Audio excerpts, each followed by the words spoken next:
بسم اللہ الرحمن الرحیم نحمدہ و نصلی علی رسولہ الکریم اما بعد۔ قربانی کورس کا 8واں عنوان ہے، کیا صدقہ قربانی کا بدل بن سکتا ہے اور کیا قربانی کے بجائے رفائی کام کرنا زیادہ بہتر ہے؟ یہ جو عنوان ہے یہ دراصل ایک اعتراض ہے جو ہر سال قربانی کے موقع پر ملحد، سیکولر اور کچھ دیگر حضرات کی طرف سے سامنے آتا ہے۔ ان کا کہنا یہ ہے کہ ہر سال مسلمان اتنی بڑی تعداد میں جانوروں کی قربانی کرنے میں جو رقم خرچ کرتے ہیں، اتنا بڑا سرمایہ جو اربوں خربوں کی مقدار میں ہوتا ہے، یہ خرچ ہوتا ہے، تو اس سے کوئی خاص فائدہ حاصل نہیں ہوتا۔ اتنے جانور ذبح ہوتے ہیں، کچھ لوگ گوشت کھا لیتے ہیں، بس کام ختم ہو جاتا ہے، اتنی بڑی رقم کا کوئی فائدہ حاصل نہیں ہوتا۔ جبکہ اس کی بجائے اگر یہی ساری رقم، اتنا بڑا سرمایہ اگر غرباء و مساکین پر، یتیموں بیواؤں پر صدقہ کر دیا جائے تو کتنے غریب گھرانوں کا چولہا اس سے جلے گا، کتنے لوگوں کو اس سے فائدہ حاصل ہوگا۔ یا یہ جو اتنی بڑی رقم ہے یہ رفائی کاموں میں اگر خرچ کر دی جائے جو عوام کی فلاح و بہبود کے کام ہوتے ہیں، مثلاً اسپتالوں کی تعمیر ہے اور لوگوں کو پانی نکلوا کر دینا ہے اور سڑکوں کی تعمیر ہے، اس طرح کے جو کام میں عوامی فائدے کے وہ اگر کیے جائیں تو کتنی بڑی تعداد میں عوام کو اس سے فائدہ حاصل ہوگا۔ تو یہ جو باتیں ہیں بظاہر خوشنما معلوم ہوتی ہیں، اس لیے بہت سے سادہ لوگ جو مسلمان ہیں وہ بھی ان باتوں میں آ جاتے ہیں اور وہ اس جال میں پھنس جاتے ہیں، اور وہ بھی یہی سمجھنے لگتے ہیں کہ قربانی میں یہ اتنی بڑی رقم جو ضائع ہو رہی ہے، اس کے بجائے اس کو صدقہ میں خرچ کرنا چاہیے یا رفائی کاموں میں خرچ کرنا چاہیے تاکہ اس سے یہ فلاں فائدے حاصل ہو سکیں۔ تو پہلے تو ایک مسلمان کو خود یہ اس بات پر پکا یقین ہونا چاہیے کہ شریعت کا جو بھی حکم ہے، چاہے اس میں فائدہ ہو یا نہ ہو، اس کو ہم نے من وعن تسلیم کرنا ہے، اور اس کے اندر ہی فائدہ ہے، کسی اور چیز میں اگرچہ بظاہر ہمیں فائدہ نظر آ رہا ہو۔ پھر اگر کوئی دوسرا اعتراض کر رہا ہو تو اس کو بندہ مطمئن بھی کر سکے، سمجھا بھی سکے کہ اسلام کے حکم پر اگر اعتراض ہو رہا ہے تو ہم اس اعتراض کو دور کر سکیں، اس لیے ان اعتراضات پر بات کرنا ضروری ہے۔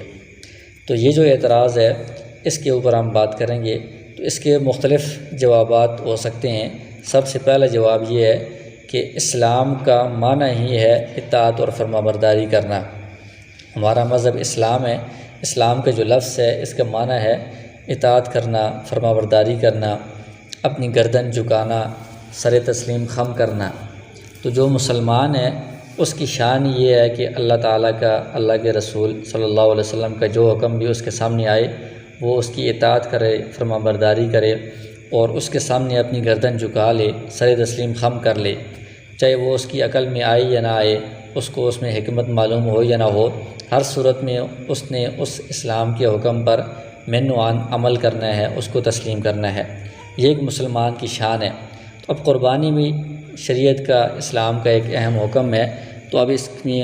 ہماری عقل جو بھی کچھ کہے، ہمیں اس میں حکمت نظر آئے نہ آئے، فائدہ نظر آئے نہ آئے، ہم نے اس کو من وعن تسلیم کرنا ہے۔ یہ اس کی پہلی بات ہے اور اس کا پہلا جواب ہے۔ دوسرا جواب یہ ہے کہ یہ شریعت کا حکم ہے قربانی، یہ اللہ تعالیٰ نے حکم دیا ہے، تو اللہ تعالیٰ کی صفات میں سے ایک صفت ہے حکیم، کہ اللہ تعالیٰ حکمت والے ہیں۔ تو حکیم کا ہر حکم حکمت سے خالی نہیں ہوتا، یعنی ہر حکم حکمت سے بھرپور ہوتا ہے۔ تو اللہ تعالیٰ کا یہ جو حکم ہے قربانی، اگرچہ بظاہر ہمیں اس میں حکمت نظر نہ آ رہی ہو، ہماری عقل میں یہ بات نہ آ رہی ہو، لیکن حقیقت میں اس میں حکمتیں ہی موجود ہوں گی۔ جیسے قرآن کریم میں حضرت خضر علیہ السلام کا قصہ موجود ہے کہ انہوں نے کچھ ایسے کام کیے کہ جو بظاہر انسانی عقل میں نہیں آ رہے، انسان کو اس میں حکمتیں معلوم نہیں ہو رہی بلکہ نقصانات معلوم ہو رہے ہیں۔ جیسے انہوں نے کشتی میں سفر کرتے ہوئے اس کا تختہ اکھاڑ دیا، ایک چھوٹے بچے کو انہوں نے قتل کر دیا۔ تو بظاہر انسان یہ کہے گا کہ یہ جو کام ہے یہ نقصان دہ کام ہے، یہ انہوں نے ٹھیک نہیں کیے، لیکن اس کے پیچھے جو پس منظر تھا جو اللہ تعالیٰ کو معلوم تھا، اللہ تعالیٰ نے جس کی وجہ سے ان کو حکم دیا، تو وہ جب سامنے آیا قرآن کریم میں آگے جب اس کو بتایا گیا تو اس میں پھر ہر انسان اس پر مطمئن ہو جاتا ہے کہ واقعی ان کاموں کے اندر حکمتیں موجود تھیں جو اللہ تعالیٰ کو معلوم تھیں لیکن ہمارے سامنے نہیں تھیں۔ تو قربانی اللہ تعالیٰ کا حکم ہے، اس میں حکمتیں موجود ہیں اگرچہ وہ ہمارے سامنے نہ آئیں۔ تیسرا جواب یہ ہے کہ حضور صلی اللہ علیہ وسلم نے واضح طور پر ارشاد فرما دیا ہے، جیسا کہ پہلے فضائل میں بھی احادیث آپ کے سامنے آئی ہیں۔ ایک حدیث ہے ترمذی شریف کی کہ عید الاضحیٰ کے دن اللہ تعالیٰ کے ہاں قربانی سے بہتر کوئی بھی عمل نہیں۔ تو اس سے پتہ چلتا ہے کہ ان ایام میں سب سے بہتر اور افضل عمل قربانی ہی ہے۔ اس کے علاوہ اگر کوئی صدقہ دینا چاہتا ہے تو وہ قربانی سے افضل نہیں ہو سکتا، رفائی کام کرنا چاہتا ہے تو وہ قربانی سے افضل نہیں ہو سکتا، یہ قربانی کا بدل نہیں بن سکتے یہ کام۔ اسی طرح ایک اور حدیث بھی پہلے بھی آپ کے سامنے آئی ہے، طبرانی کی روایت ہے کہ قربانی کے لیے رقم خرچ کرنا اور چیزوں میں خرچ کرنے سے زیادہ افضل اور بہتر ہے۔ تو اس میں بھی صاف واضح الفاظ میں آ رہا ہے کہ یہ جو رقم ہے اس کو قربانی میں ہی خرچ کرنا یہ بہتر ہے، افضل ہے۔ اس کو صدقے میں خرچ کرنا یا رفائی کاموں میں خرچ کرنا وہ افضل نہیں ہو سکتا اور نہ ہی وہ قربانی کا بدل بن سکتا ہے۔ چوتھا جواب اس میں یہ ہے کہ رسول اللہ صلی اللہ علیہ وسلم کا جو عمل ہے وہ بھی اس بات پر دلالت کرتا ہے کہ یہ قربانی ہی زیادہ بہتر ہے، افضل ہے۔ اس کے بجائے صدقہ کرنا یا رفائی کام بہتر نہیں ہو سکتے اور نہ صدقہ قربانی کا بدل ہو سکتا ہے۔ کہ حدیث آپ کے سامنے پہلے بھی آئی ہے، ترمذی شریف کی حدیث ہے کہ رسول اللہ صلی اللہ علیہ وسلم نے ہجرت کے بعد 10 سال تک مسلسل قربانی فرمائی ہے، اور ایسی حدیث بھی آپ کے سامنے آئی ہیں کہ آپ صلی اللہ علیہ وسلم نے صحابہ اکرام رضی اللہ عنہم کو بھی ترغیب دی ہے، ان کو بھی قربانی کا حکم فرمایا ہے۔ اور اگر قربانی کے بجائے رفائی کام کرنا یا غرباء پر صدقہ کرنا زیادہ بہتر ہوتا ان دنوں میں، تو اس زمانے میں بھی غرباء موجود تھے۔ آپ صلی اللہ علیہ وسلم کے زمانے میں بھی جیسا کہ آپ واقعات سنتے رہتے ہیں کہ بہت سارے لوگوں کے پاس مال و دولت کی کمی تھی، فاقے وغیرہ بھی آتے تھے، بعض اوقات کھانے کے لیے بھی نہیں ہوتا تھا۔ تو اگر قربانی کے بجائے صدقہ زیادہ بہتر ہوتا تو آپ صلی اللہ علیہ وسلم جو غریبوں کی بہت دیکھ بھال کرنے والے تھے، ان کی خیرخواہی کرنے والے تھے، تو آپ ضرور قربانی کو چھوڑ کر صدقہ کرتے اور رفائی کام کرتے۔ لیکن آپ صلی اللہ علیہ وسلم نے قربانی کی پابندی فرمائی ہے، اس سے پتہ چلتا ہے کہ صدقہ قربانی کا بدل نہیں بن سکتا۔ پانچویں بات یا پانچواں جواب اس کا یہ ہے کہ قربانی کا جو فلسفہ ہے پہلے بھی ایک سبق میں اس کا تفصیلی ذکر ہو چکا ہے کہ یہ قربانی حضرت ابراہیم علیہ السلام کی یادگار ہے، ان کی سنت ہے، ان کا جو واقعہ ہے وہ اس قربانی کا پس منظر ہے۔ اس کو اگر ہم سامنے رکھیں تو اس سے بھی یہ اعتراض خود بخود ختم ہو جائے گا۔ وہ واقعہ کیا ہے کہ حضرت ابراہیم علیہ السلام کو اپنے بیٹے معصوم بچے کی گردن پر چھری چلانے کا حکم ہوا، تو حضرت ابراہیم علیہ السلام نے اس میں عقل کو استعمال نہیں کیا کہ ایک انسان کو قتل کرنے کا کیا فائدہ ہے، اس میں کیا حکمت ہے، اس میں عقل کے مطابق یہ بات نہیں ہے۔ اور حضرت اسماعیل علیہ السلام جو قربان ہونے کے لیے تیار ہو گئے، انہوں نے بھی اس میں حکمت تلاش نہیں کی، فوائد تلاش نہیں کیے، اپنی عقل کو استعمال نہیں کیا، بلکہ دونوں نے اللہ تعالیٰ کے حکم کو من و عن تسلیم کر لیا۔ قرآن کریم نے بھی اس واقعے کو بیان کیا ہے، تو اس میں فرمایا فلما اسلما وتلہ للجبین۔ تو اسلام جس کا شروع میں تذکرہ کیا ہے کہ اس کا معنی ہے فرما برداری اختیار کرنا، اپنی گردن کو جھکانا، تو فلما اسلما ان دونوں نے، اسلام کا لفظ اس میں بھی استعمال ہوا ہے کہ ان دونوں نے فرما برداری اختیار کی اور اپنا سر جھکا لیا، اپنے آپ کو اللہ تعالیٰ کے حکم کے سامنے پیش کر دیا۔ تو یہی قربانی کا فلسفہ ہے کہ جب اللہ تعالیٰ کا حکم ہمارے سامنے آئے تو ہم اس میں حکمتیں تلاش نہ کریں، اپنی عقل کو استعمال نہ کریں، فوائد تلاش نہ کریں، بلکہ اپنی گردن کو جھکا لیں، اس کو من و عن تسلیم کر لیں۔ اور یہ بھی قربانی کے فلسفے میں یہ بات آئی تھی کہ اپنی خواہشات کو قربان کرنا ہے۔ تو یہاں پر بھی ہم نے اپنی خواہشات کو قربان کر کے یہ اللہ تعالیٰ کے حکم کو پورا کرنا ہے، اگرچہ ہماری خواہش یہ ہو کہ اس کے بجائے غرباء پر تقسیم کرنا زیادہ بہتر ہے، لیکن ہم نے خواہش کو نہیں دیکھنا بلکہ خواہش کو بھی قربان کر کے اللہ تعالیٰ کے حکم کو ترجیح دینی ہے۔ چھٹا جواب اس کا یہ ہے کہ جس طرح شریعت کے باقی احکام ہیں، نماز ایک خاص حکم ہے، حج ایک خاص حکم ہے، ان میں ہم اپنی مرضی سے تبدیلی نہیں کر سکتے کہ نماز میں بندہ کہے کہ 5 وقت میں ایک بندہ اتنا ٹائم اس میں خرچ کر رہا ہے، اس کے بجائے وہ فلاں کام کر لے تو وہ زیادہ بہتر ہے، اس میں فائدہ بھی ہے۔ حج میں اگر کوئی کہ اتنے دور سے اتنا خرچہ کر کے لوگ آ رہے ہیں اور پھر کچھ مخصوص کام کر کے واپس چلے جاتے ہیں، اس کے بجائے اگر وہ اتنا خرچہ اتنی رقم غرباء پر تقسیم کریں تو کتنے فائدے حاصل ہوں۔ تو اس طرح تو سارا دین ہی مسخ ہو جائے گا۔ تو جس طرح وہ خاص احکام ہیں ان کو اسی کیفیت سے کرنا ضروری ہے، ان کا کوئی بدل نہیں ہے، اسی طرح قربانی بھی ایک خاص حکم ہے، اس کو اسی کیفیت کے ساتھ کہ جانوروں کو ذبح کیا جائے اس طرح کرنا ضروری ہے۔ اس کے بجائے اس کو ہم اپنی خواہش سے تبدیل کر لیں صدقے میں یا رفائی کاموں میں، اس کی شریعت میں اجازت نہیں ہے۔ ساتواں جواب جس کا یہ ہے کہ ہم جو کہہ رہے ہیں کہ قربانی کرنا ہی ان دنوں میں ضروری ہے، رفائی کام کرنے سے یا صدقہ کرنے سے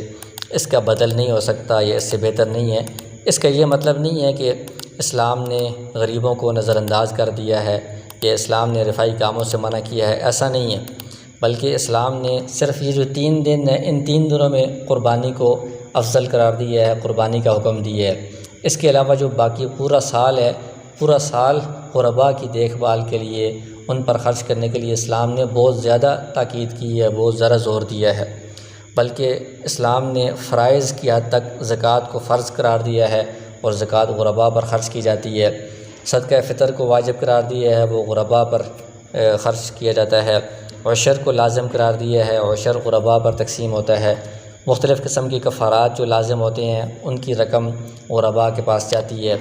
اسی طرح نفلی صدقات کی بہت زیادہ قرآن میں بھی احادیث میں بھی ترغیب دی گئی ہے، اور لوگوں کو ہدیہ دینے کی اور لوگوں پر خرچ کرنے کی ترغیب دی گئی ہے۔ تو وہ ساری پورا سال چلتی رہتی ہے، اسلام نے اس کا حکم دیا ہے، پورا سال ان غرباء پر یہ جو مسلمان ہیں خرچ کرتے رہتے ہیں، ان کی ضروریات پوری کرتے رہتے ہیں، رفائی کاموں میں بھی خرچ کرتے رہتے ہیں۔ تو ان 3 دنوں میں قربانی کرنے سے ان غرباء کا حق پامال نہیں ہو رہا، ان کو کوئی نقصان نہیں ہو رہا۔ یہ تو تحقیقی جواب تھے کہ یہ جو اعتراض ہے یہ اعتراض محض غلط فہمی پر مبنی ہے، اس کا حقیقت میں کوئی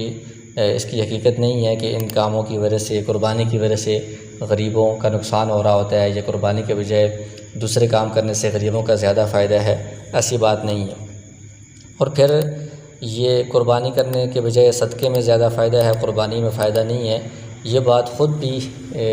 محل نظر ہے۔ اگر اس کو ہم خارج میں دیکھیں، حقیقت میں دیکھیں، زمینی جو حقائق ہیں، جیسے کل کے سبق میں بھی انشاءاللہ اس کا تذکرہ ہوگا کہ قربانی سے زیادہ تر غریبوں کا ہی فائدہ ہوتا ہے کہ جانوروں کو پالنے میں غریبوں کا اس میں حصہ ہوتا ہے، ان کو چارہ بیچنے میں، چارہ کھلانے میں، اور جانوروں کو ٹرانسپورٹ کے ذریعے سے منتقل کرنے میں، ذبح کرنے میں، جتنے عمل ہوتے ہیں قربانی سے پہلے اور قربانی کے دوران، ان سب میں بہت سارے غریبوں کو روزگار مل رہا ہوتا ہے، ان کو اس میں منافع مل رہا ہوتا ہے۔ بہت سارے ایسے لوگ ہیں قربانی کے دنوں میں جو ان کی کمائی ہوتی ہے پورا سال اس کے ذریعے سے ان کا گزر بسر ہوتا ہے۔ تو یہ سارا جو قربانی کا عمل ہے یہ بھی غریبوں کے فائدے کے لیے ہی ہوتا ہے۔ تو اس کی مزید تفصیل انشاءاللہ کل کے سبق میں آئے گی۔ تو یہ تحقیقی اس کے جواب تھے کہ یہ حقیقت میں یہ اعتراض ٹھیک نہیں ہے، حقیقت میں یہ قربانی کا عمل ہی ضروری ہے، اس کے بجائے صدقہ اس کا بدل نہیں بن سکتا، اور یہ غریبوں کے فائدے کے لیے بھی ہے۔ اب الزامی جواب اس کا یہ ہے، یعنی ہم ان کو کہتے ہیں جو اعتراض کرنے والے ہیں کہ آپ قربانی کے دنوں میں غریبوں کو آپ جو ہے بہت ذرا اپنے سامنے رکھتے ہیں، ان کی دیکھ بھال کا خیال رکھتے ہیں کہ قربانی کے بجائے غرباء پر یہ رقم خرچ ہونی چاہیے۔ تو یہ قربانی تو اسلام کا ایک اہم حکم ہے، اس کو آپ چھوڑ کر یا اس کو مسخ کر کے غریبوں کو آپ یاد رکھتے ہیں، اس کے بجائے جو پوری دنیا میں فضول قسم کے اخراجات ہو رہے ہیں، مختلف قسم کے رسوم میں لاکھوں کروڑوں روپیہ خرچ ہوتا ہے، اس کو اگر آپ سامنے رکھیں کہ ان رسوم و رواج میں اور فضولیات میں جو رقم خرچ ہو رہی ہے اس کو وہاں خرچ کرنے کے بجائے غریبوں پر تقسیم کیا جائے، رفائی کاموں میں خرچ کیا جائے، تو اس کا کتنا فائدہ حاصل ہوگا اور وہ رقم ضائع ہونے سے بچ جائے گی۔ مثلا مختلف قسم کے کھیل دنیا میں ہوتے ہیں، ٹورنامنٹ ہوتے ہیں، اس میں لاکھوں کروڑوں روپے خرچ ہوتے ہیں، اگر اس کے بجائے وہ غرباء پر تقسیم ہو تو کتنا فائدہ ہوگا۔ اسی طرح مختلف جوئے بازیاں ہوتی ہیں، اس میں کروڑوں اربوں روپیہ صرف کیا جاتا ہے، بسنت کی رسم ہے، اور مختلف رسوم و رواج مختلف پروگرامز ہوتے ہیں، فحش پروگرام جو گانے بجانے کے، ان کا کوئی فائدہ بھی نہیں ہے، الٹا نقصان ہے، گناہ کے کام ہیں۔ ان میں رقم خرچ کرنے کے بجائے یہ غرباء پر تقسیم کرنی چاہیے۔ شادی کی جو رسومات ہیں ہر علاقے میں ہوتی ہیں، منگنی سے لے کر رخصتی تک کتنے مختلف قسم کے فنکشنز ہوتے ہیں، ان میں آتش بازی اور کارڈز اور چراغاں وغیرہ مختلف قسم کے اخراجات ایسے ہوتے ہیں جن کی کوئی ضرورت نہیں ہے، اور بعض ایسے ہیں کہ جو نقصان کا باعث بنتے ہیں اور گناہ کا ذریعہ ہیں۔ تو ان میں بندہ یہ سوچے کہ یہ شادی سنت طریقے کے مطابق کم خرچ میں کر لی جائے، باقی جتنی رقم بچتی ہے وہ غرباء میں ہم تقسیم کر دیں، ان کا کتنا فائدہ ہے۔ اسی طرح مختلف جو سیکولر حضرات مختلف ڈیز مناتے ہیں، برتھ ڈے میں کیک کاٹنا ہے، اس میں تحفے تحائف کا سلسلہ ہوتا ہے، ویلنٹائن ڈے ہے، نیو ایئر نائٹ پر فنکشنز ہو رہے ہیں، آتش بازیاں ہو رہی ہیں، اس طرح کے مختلف ایسے فضول خرچے ہیں جن کا بالکل کوئی فائدہ نہیں ہے، الٹا نقصان ہے۔ ان خرچوں میں بندہ یہ کہے کہ ان رقموں کو ان فضول چیزوں میں خرچ کرنے کے بجائے غرباء میں تقسیم کریں، رفاہی کاموں میں خرچ کریں، وہاں پر ان کا یہ جذبہ سامنے نہیں آتا غریبوں کی امداد کا، غریبوں کی خیرخواہی کا، بلکہ وہاں پر یہ سارے خود اس میں مشغول ہوتے ہیں، بڑے جوش و جذبے سے یہ سارے فضول کام کر رہے ہوتے ہیں۔ اس سے پتہ چلتا ہے کہ یہ اصل میں غریبوں کی خیرخواہی کا جذبہ نہیں ہے، بلکہ حقیقت میں یہ اسلام کے اس حکم کو مسخ کرنا ہے، اسلام کے اس حکم کو ختم کرنے کی کوشش کرنا ہے۔ تو لہٰذا ایک مسلمان کو مطمئن ہونا چاہیے کہ قربانی جو اسلام کا ایک شعار ہے، ایک اہم حکم ہے، وہ بالکل حکمت کے مطابق ہے، اور اگر اس میں ہمیں حکمت معلوم نہ بھی ہو تب بھی یہ اللہ تعالیٰ کا حکم ہے، ہم نے ماننا ہے، لیکن یہ حقیقت میں بالکل حکمت کے مطابق ہے، اس میں غریبوں کا فائدہ ہی